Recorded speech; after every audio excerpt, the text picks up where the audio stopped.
This little device will turn this little device into a thermal imaging camera with a plug and play, just like that.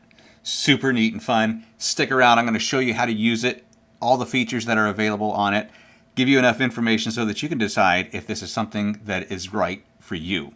So first off, you do get the thermal imaging camera, and it also does come with a nice little case here so that you can carry everything in it. You do have a cable so that you do not necessarily have to plug this into your phone direct. You can plug it into the cable, and then you can have a mobile camera which plugs into your phone just like this.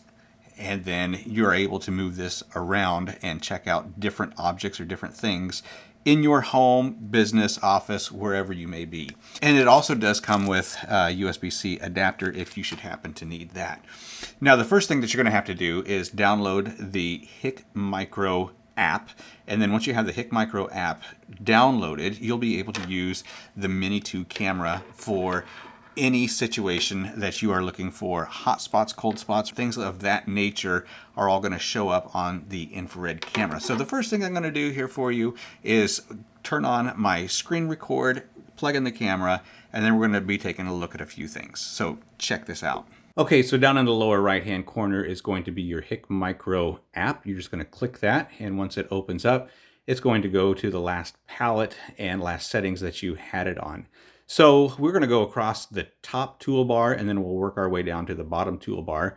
So up in the top left-hand corner above where it says Max 87.5, we're just going to click that, and what we're going to get is a picture-in-picture. That picture-in-picture is movable, and you can put that anywhere that you want to, and then it's just going to rest in the corners. You can turn that off just like that. The next button is going to be an auto calibration. That auto calibration is going to calibrate just like it's doing now every few seconds. And so we can click that and shut that off, and then we can manually calibrate with the next button to the right, and we can calibrate that ourselves. Next button over is going to allow you to rotate the screen 90 degrees at a time. Now, when you are looking at the picture, top left-hand corner of the picture is giving you the max temperature that is being detected by that little red cursor. You can see that kind of floating around there. Take a look here. There's my daughter right over there. You can see that red cursor on her, and it is 91 degrees on her face. We go back down here to my dog who's been resting, and his temperature is 87 degrees. Now, one thing that I think is really important here is that you first go down here to where it says parameter underneath Fusion. Click parameter, and on that parameter you can change your temperature units from Celsius to Fahrenheit or Kelvin. We are leaving it at the Fahrenheit so that we see we get the standard American temperature here. Next thing we want to look at here is on the sidebar, you can see the range of temperature.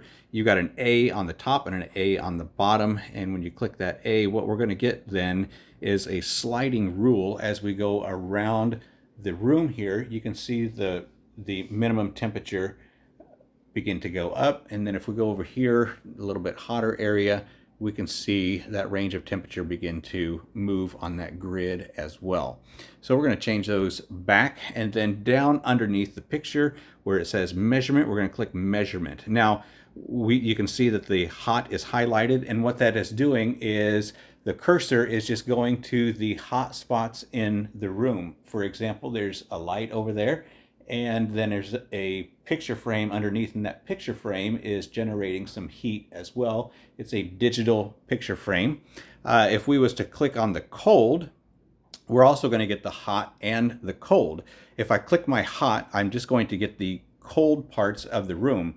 Over in that corner is a shoe shelf, and those shoes are sitting at about 69 degrees. We turn this over here to the other side of the room, and we're just hitting a blank spot in the hallway, which is running about 68, 69 degrees. So you can detect the cold temperature, you can shut that off and detect the hot temperature, and you can also click the center of the room, and that's just always going to stay in the center of that picture. So up in the top left-hand corner of that picture, you're going to get the max temperature of the hot, and then you're also going to get that center temperature as well. So you can see my daughter's temperature is about 91 degrees and the center of the screen is about 77 degrees. We can turn both of those off, and then we can go over here to the point, and we can also make a rectangle, and then